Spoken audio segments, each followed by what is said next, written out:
मी प्राध्यापक सुनील नानासाहेब करपे. विचारधन पुष्पातील हे नवं पुष्प. अनेक पुष्प आपण गुंफत असतो बा, त्यामुळे एक छोटासा गजरा तयार होतो आणि तो गजरा मग आपण आपल्या केसामध्ये माळतो आणि मग ते एक छानसं असं रूप दिसतं. विचारांमध्ये पण असंच आहे. माणसाला जीवन जगण्यासाठी अनेक विचार अभ्यासावे लागतात. त्यातून जे आवडेल ते निवडावे लागतात. आपल्या आयुष्यात अनेक व्यक्ती असतात. सगळेच का आपले मित्र होतात? नाही. तसे सगळेच विचार का आपल्याला पटतात? नाही. तसं जीवन श्रद्धा, जीवन आणि त्यावर असणारी श्रद्धा, म्हणजे मी साईवाणी करत असल्यामुळे श्रद्धा आणि सबुरी ह्या दोन गोष्टी फार महत्वाच्या आहेत. गुरुदेव रवींद्रनाथ टागोर हे माझे आदर्श आहेत.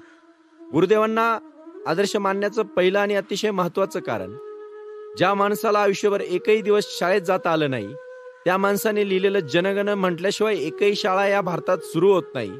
एवढा मोठा माणूस आपल्या जीवनामध्ये करतो तो शाळेत न जाताही करू शकतो. म्हणजे जीवनामध्ये अनेक असे मंडळी आहेत की जे शाळेत गेले नाहीत पण समाजाचे शिक्षक झाले, समाजाचे आदर्श असे व्यक्तिमत्व झाले. अब्राहम लिंकन 12 महिने सुद्धा पूर्ण शाळा शिकले नाही, पण अमेरिकेचा सर्वात यशस्वी राष्ट्राध्यक्ष म्हणून त्यांची कीर्ती झाली. अलीकडच्या काळात तुम्हाला सांगायचं असेल तर जीवनावर श्रद्धा असेल तर काय होतं याचं एक उत्तम उदाहरण द्यायचं असेल तर मार्क झुकेरबर्ग, जो शाळेमधून काढून टाकण्यात आलं होतं, आणि बिल गेट्स, ही मोठी मोठी माणसं शाळेत गेली का? धीरूभाई अंबानी शाळा किती शिकले? हाही प्रश्न आपल्याला अनेकांना पडतो. जीवनावर श्रद्धा म्हणजे काय हो? आपल्या जीवनाला जर आपल्याला सार्थकतेचं आर्जव आणायचं असेल तर जीवनावर आणि आपल्या तत्वांवर माणसाची श्रद्धा असली पाहिजे. रवींद्रनाथ टागोर यांच्या जीवनाबद्दल बघण्याचा दृष्टिकोन फार चांगला होता. ते मनाने कवी होते, ते विचाराने निर्मळ होते, आणि म्हणून पहाटेच्या काळोखात ज्याला प्रकाशाची चाहूल लागते व ज्यांच्या कंठातून गाणे बाहेर पडते, असा एक पक्षी म्हणजे आपली जीवन श्रद्धा. ज्यांच्या जीवनात श्रद्धा असते ते प्रतिकूल परिस्थितीतही उज्ज्वल भविष्याचे स्वप्न पाहतात. शास्त्रीय संशोधक शेकडो प्रयोग करतात. म्हणजे तुम्ही सर्वांनी वाचलंय की एडिसननी 1000 प्रयोग केले तेव्हा कुठेतरी एडिसनला शोध लागला. म्हणजे 999 प्रयोग फेल गेले का? नाही. त्यांनी केलेला तो प्रयत्न होता. त्यातले अनेक फसतात, उरलेले वाया जातात. म्हणून ते काय निराश होतात का? आपला ध्यास ते सोडत नाही. जोपर्यंत आपल्या श्वासात श्वास आहे तोपर्यंत मी माझ्या ध्यासासाठी कटिबद्ध आहे, हे जोपर्यंत माणूस ठरवत नाही तोपर्यंत त्याच्या हातून नोबेल किंवा जागतिक कीर्तीचं काम घडत नाही. आपल्या निष्फळ प्रयत्नांना येणारी फळे आणि त्यांची दूरदृष्टीला त्यांना दिसत असते, म्हणून ते धडपड चालू असते.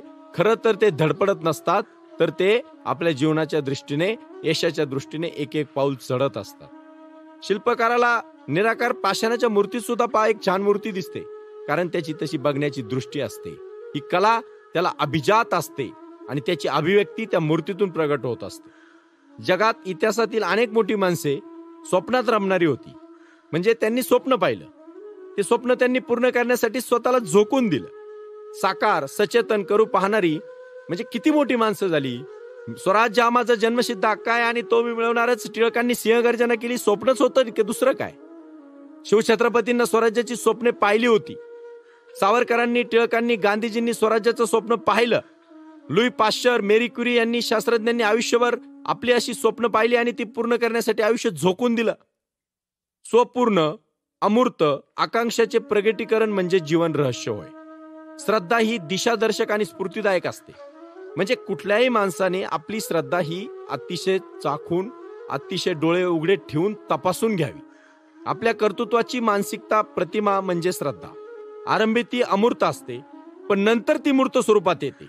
म्हणजे आज जर आपल्या देशाचे पंतप्रधान आपण पाहिले तर त्यांची भारत मातेबद्दलची, भारताबद्दलची, देशाबद्दलची, राष्ट्राबद्दलची, राज्याबद्दलची, आपल्या माणसाबद्दलची, भारतीय माणसाबद्दलची, परदेशामध्ये स्थायिक झालेल्या भारतीय माणसांना प्रोत्साहित करून आपल्या देशासाठी काहीतरी करून घेण्याची जी त्यांची स्वप्न आहेत ती अनेक वर्षाचं त्यांचं तपश्चर्यन आहे. म्हणजे श्रद्धा ही दिशादर्शक आणि स्फूर्तिदायक असते. ती कधीही माणसाला अतिशय अनाथ आणि निरागस माणूस सुद्धा स्वप्न पाहू शकतो. श्रद्धेमुळे व्यक्तिमत्व आपले सुधारते. निसर्गदत्त देणगीला जर आपण पॉलिश केलं ना, साधना केली ना, माणूस यशस्वी झाला म्हणून समजा. प्रगटीकरणाची अनेमिक हुरूर म्हणजे श्रद्धा. उद्या जे घडू शकेल ते आपण कसे पाहू शकतो याचा विचार करणे म्हणजे श्रद्धा. श्रद्धेशिवाय जीवनाला अर्थ आणि गती प्राप्त होत नाही. म्हणून श्रद्धा ही स्फूर्ती असते, प्रेरणा असते. माझ्या संस्थेचं नाव आहे स्पिरिट ऑफ लाईफ.